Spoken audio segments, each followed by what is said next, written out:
Get back. Don't touch her. Get back. Get back. Listen, y'all, back the off of me. Get the fuck back. 1, 2, like that. How did I explain the exercise? QRS. I just didn't I got really. you. Just do me a favor. Put your hands behind your back.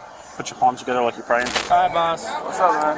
So, I got some stuff I want to talk to you about, okay? But I have to read your rights because we're cops and you are in handcuffs right now, okay? Our first story takes us to Northport, Florida, on the night before Halloween, 2022. A car weaves through the intersection, just enough to catch an officer's eye. The driver, Naomi, a 22-year-old woman from Switzerland, here in the States on a green card, who was supposedly out for a simple drive. But her night was about to take a turn much sharper than her violation. How are you? Hi, good. You got your driver's license on you? Yes, I was just picking up my friend. Okay. I was just picking up my friend from Northport. Okay. Where are you headed to? Well, she lives in Northport. I was just trying to. The officer initially stops Naomi for a pretty standard traffic infraction. She failed to properly clear an intersection while making a left, but things quickly take a strange turn when, as he approaches her window, he notices a strong smell of alcohol wafting out and sees her costume, a zombie angel, complete with makeup that's almost too fitting for what's about to come. Yeah, I'm trying to. I'm so sorry, sir.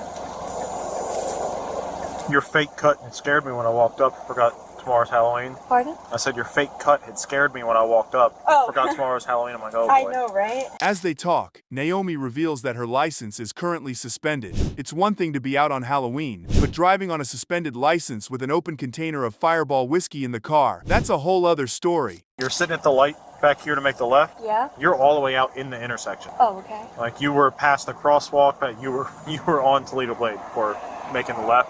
Okay. The tags on the car, is the car registered to you? Yes, sir. Okay, the tags on the car expired back in March. Yes, sir. Naomi admits she's aware of the suspension, but insists she's been working on resolving it. Yet the officer finds she's not only driving without a valid license, but also has a hefty stack of unpaid traffic fines and a history of lapsed insurance. Did you know your license was suspended? I was trying to renew it. I'm actually working on it because I was working with the Sarasota court about it, so I was working on actually renewing it, everything. Okay. So I apologize about that. Okay.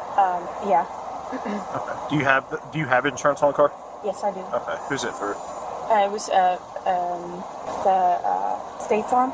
Okay. Can you either pull it up on your phone, or do you have a copy of it, or anything in the car? The officer decides it's time for a few field sobriety tests. Naomi, perhaps trying to brush off the situation, insists she's not heavily intoxicated, but her bloodshot eyes and slightly slurred speech tell a different story. She even tries to explain her night, how she'd been at a friend's house and was now picking up another friend, though her story doesn't come across as convincingly as she might hope. Yes, that was my home, but she called me recently, just around a second ago, and she actually said if I can drop her off home and then go home, because I live in Sarasota, that would be nice. So she wanted me to turn around and just get her and then go home. Okay. She lives about 10 minutes from here, I think. Okay. Yes. And I would have gone back to Sarasota, but Okay. Where were y'all out at tonight? I was just at her house, at the other friend's house. I work here in Port Charlotte at the Hooters, so I have a bunch of friends that live down here.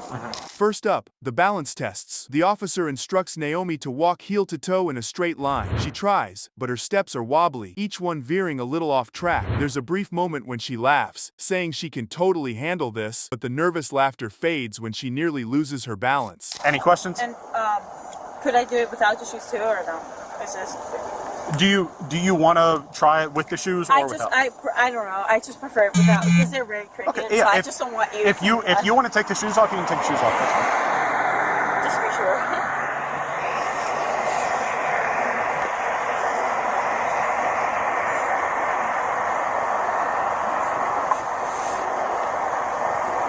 Alright. So you still understand all the instructions to it? So go ahead and get back with your right foot in front of your left, touching heel to toe. If you have no questions, you can go ahead and begin. 1, 2, 3, 4, 5, 6, 7, 7, 8, 9. 1, 2, like that. How did I explain the exercise? You turn like Okay. that. Like turn like that. Yeah. All right. 1, 2, 3,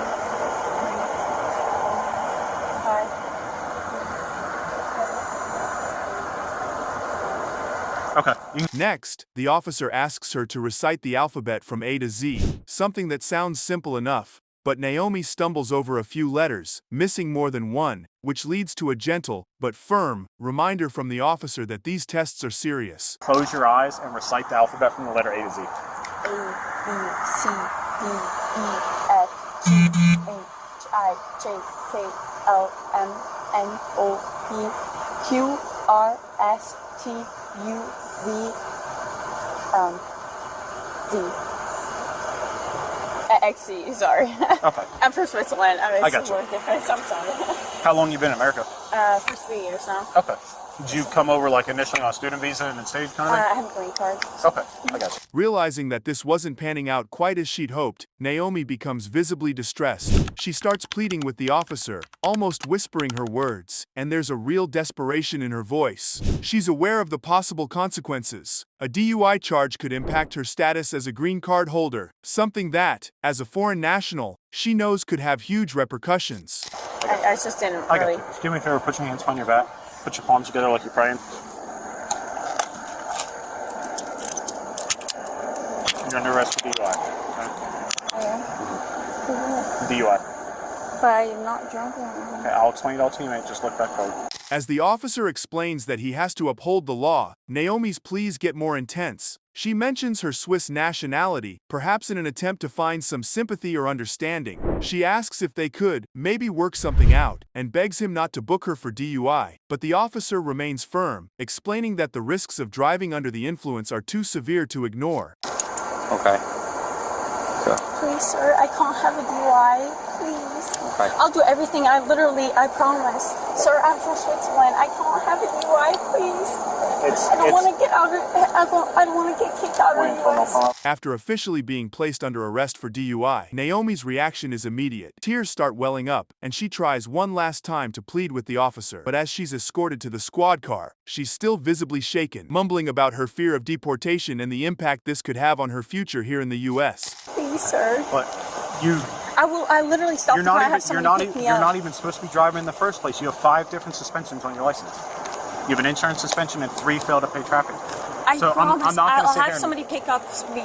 Please. We're past that. I know, but I will not have anybody. Please don't charge me for DUI. I promise. I'll have somebody pick me up. Please. I'll leave my car here, like you said you would. We can't leave a car here, and I never said we would. Or no, but I mean like I have the car.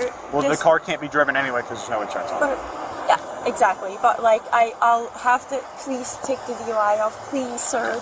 I promise. Have somebody pick me up. It's out of my please. hands. It should have been done before you left, wherever you left, okay? You can't be driving like this. This is how people die.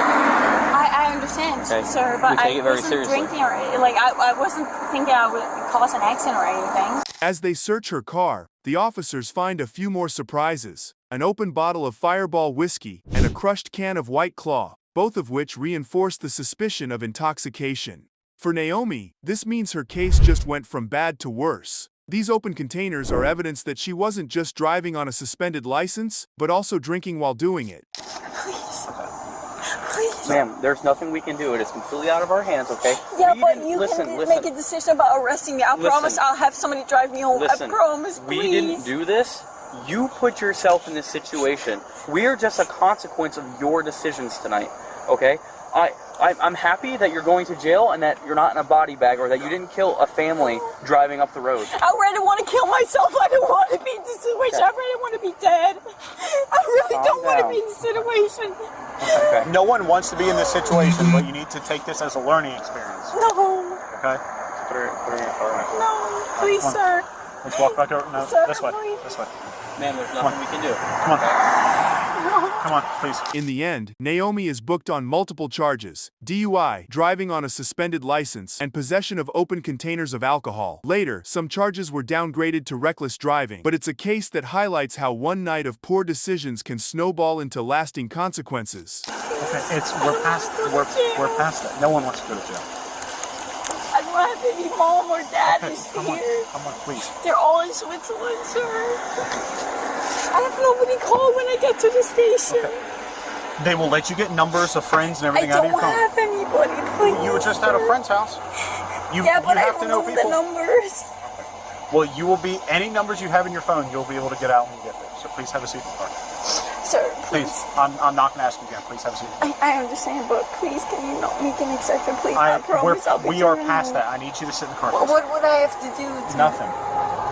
The only thing that you could do to not go to jail tonight is not drive drunk. That's the only thing that would stop you from not going to jail tonight, is not driving drunk.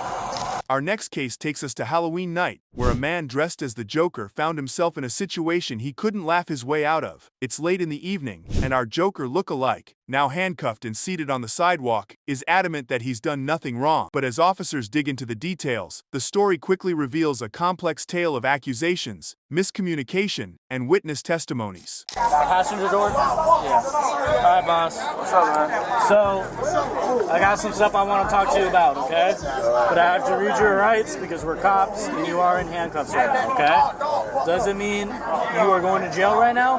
It means I have questions about an incident that happened tonight, okay? So we have a clear line of communication and I can answer any questions you got and vice versa, okay? Alright. I'm gonna read you a set of questions. After each one, I need a yes or no. If you are confused, say you're confused and we'll go over it, alright? You have the right to remain silent. Do you understand? It all started when the police received a call about an alleged battery incident involving a female passenger in his car. Witnesses described an altercation that raised red flags, enough to get the attention of the local police. They tracked him down, and soon, this Halloween reveler found himself sitting by a sidewalk, still in full makeup, passionately trying to defend himself. That's good. Alright. Was there an incident that happened tonight that involved you? When you say incident, I didn't put my hands on anybody. Okay. Can you elaborate on what you mean by that? Like, because we both know why we're here. Why I understand. Okay. So just give it to me from the beginning, honest, everything. Okay. No, I've been giving rides all night. I didn't put my hands on anybody, so I don't know why I'm here. The officer begins the questioning by reading him his rights, which sets him off immediately. The Joker insists that there's been a huge misunderstanding. I didn't put my hands on anybody, he says. I was just giving rides as usual. His story is straightforward. He's a driver. He picked up some passengers, and nothing unusual happened. However, the officers aren't buying it quite yet, especially with all the witness accounts. There was not an incident that happened at Orange and South that involved a white female? No, sir. I didn't put my hand. You said I'm here for battery, right? Nobody said anything about that. No, I they did. Okay. That's why they pulled me off my bike. Understand that? They said they arrested me, they stopped me, they detained me for battery. Okay. That means I assaulted somebody, I put my hands on somebody. Correct? Assault means you verbally. Okay, so talking about- battery. That means I put my hands on somebody, or I use some type of force. The officer presses him about one particular passenger, a female who allegedly experienced a confrontation in his car. He seems genuinely confused, arguing that the only physical action he took was throwing some belongings out of the car after the passenger refused to pay for her ride. He tries to clarify his actions, insisting that tossing a bag out of the car doesn't amount to battery, but the officer isn't letting it slide that easily. Where you took them from here, you went down through the plaza, you made the left, you went down Orange, and then you dropped her off at Orange and South, an incident happened, and then you rode back through the bus lane and back down Church. You don't remember something like that? I didn't put my hands on anybody. That's not my question. I'm asking, do you remember that ride? I give a bunch of rides tonight, officer. What are you asking me? I'm asking you a very specific question. You're not about asking a me very direct. specific. I'm asking you, when you dropped her off. No, bro, because y'all had me in hand. Y'all put me off a fucking bike. Y'all didn't ask me any of this earlier. Yes, because I am the investigating officer. Then, the questioning takes an interesting turn. The Joker keeps bringing up his rights, repeating that he hasn't done anything that should warrant an arrest. He tries to make a case for his innocence, saying he just did his job and drove people around. That's it. She didn't pay, so he threw her stuff out. End of story. The officers reference witness accounts, hinting that there's possibly surveillance footage that could show a different perspective on what happened in his car that night. Okay, because now we went from nothing happened to you threw something. I just told you.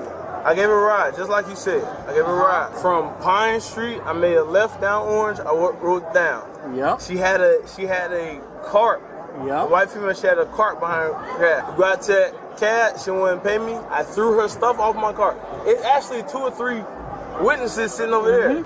I threw her stuff on my ride. I hopped back on my cab. I came back here to work. I didn't put my hands on anybody. That's why I see y'all say battery, assault. I didn't put my hands on anybody.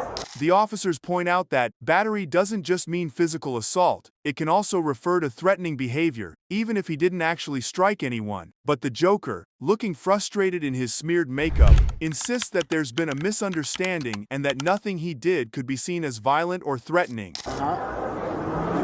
So and no, I don't want to sit here and answer when cops, they don't ask me anything. They pull me off my bike. So They say I'm resisting. You don't want to talk anymore? Man, I already told you everything that happened. Right. But I know you're not being 100% truthful. I just was 100% truthful. What are you talking about? I could have just not said anything. And you're going to take me to jail regardless. I just told you everything. As the tension escalates, the officer brings up the witnesses again, hoping this will make the Joker budge. But he doesn't. He seems genuinely baffled that something as simple as tossing a passenger's belongings out of his car could result in accusations of battery. From his perspective, he was simply making a point that he wouldn't tolerate unpaid rides. Go ahead, stand up for me. I just told you everything. He's got open cup on his Where's the cup? A gas I already had on my wrist. I just told you everything. You didn't get that from tonight? I already had that. He put these cuffs on. Where is it? Where is it? On my wrist. It was bleeding earlier. It's probably not bleeding. Okay. Yeah, can you I give me just some told light? you everything. Here, lift up your elbow for me real quick. I want to make sure it's not bleeding. Okay. At this point, the cuffs are on and the interrogation starts to draw to a close. Despite his insistent denial, the officers are determined to pursue the investigation further, given the conflicting accounts and evidence. And so, our Joker finds himself on the hook for battery, realizing that Batman doesn't have to be around for justice to be served. Talk to you about, but move in the car for me. Thank you.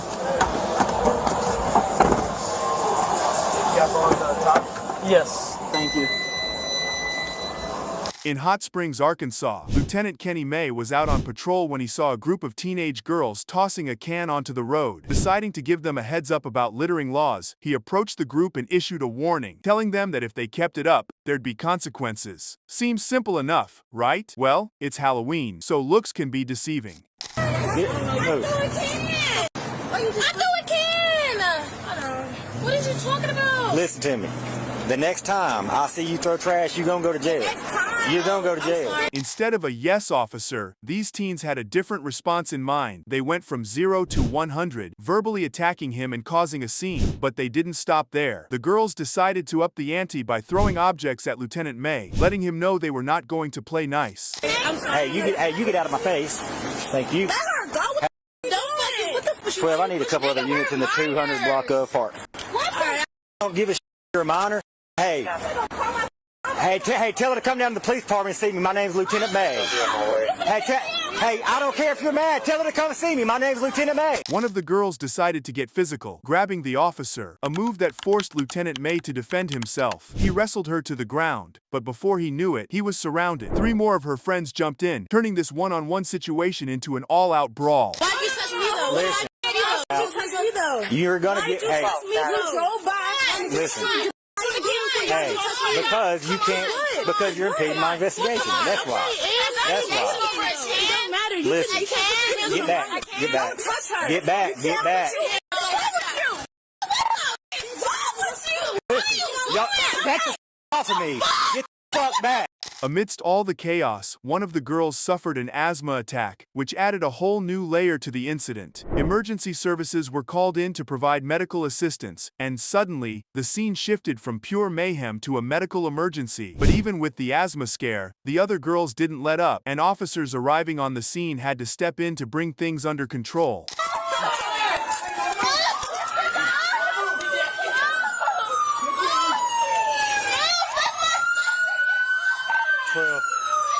Unison, calm down, slow down. Yeah, I'm good, I'm good. No, you're good. It's just teenage girls. We're trying not to. Well, we got 4 in custody. By the end of it all, 4 teenage girls found themselves in cuffs, facing serious charges of battery against an officer. And Lieutenant May? Well, he got more than he bargained for that night, learning firsthand that sometimes, a simple littering warning can spiral into something much bigger. Take them all to the PD. We'll call parents from there so we don't get a crowd. Breathe. No, you got the cups on you. Get up. Reflecting on the incident later, May admitted he hadn't expected the situation to blow up like that. His initial goal was just to keep the peace and give a heads up about littering. But in the blink of an eye, he was dealing with an all-out Halloween battle. The 4 girls learnt an important lesson that night. Halloween may be a night for costumes and a bit of mischief, but some decisions can lead to very real, lasting consequences. What's up? Oh, that's it? She didn't do no can you dumb. Anything else? Okay. In the end, May explains again that what started as a littering call ended in a physical fight with a group of girls. It's a littering call. So yeah, there'll be a littering report. Just upload those into that. Okay. What's up, dude?